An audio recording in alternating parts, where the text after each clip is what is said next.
Welcome to Parsimony, your partner in smart financial management. Today, we're delving into the Parsimony function within the Assets tool, focusing on asset movement. Let's make managing asset movements clear and effortless. To begin, head over to Assets and click on it. This is where you manage your assets and their movements. Scroll down and navigate to Asset Movement. The Asset Movement feature lets you move an asset from one location to another location, from one location to an employee, from one employee to another employee, and from an employee to a location. To create a new asset movement, click on the Add button. Select the purpose from transfer, issue, or receipt.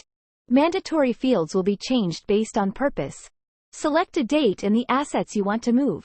Current location or custodian will be automatically fetched. Take your time to ensure all the details are entered, giving you a comprehensive overview of your asset movement.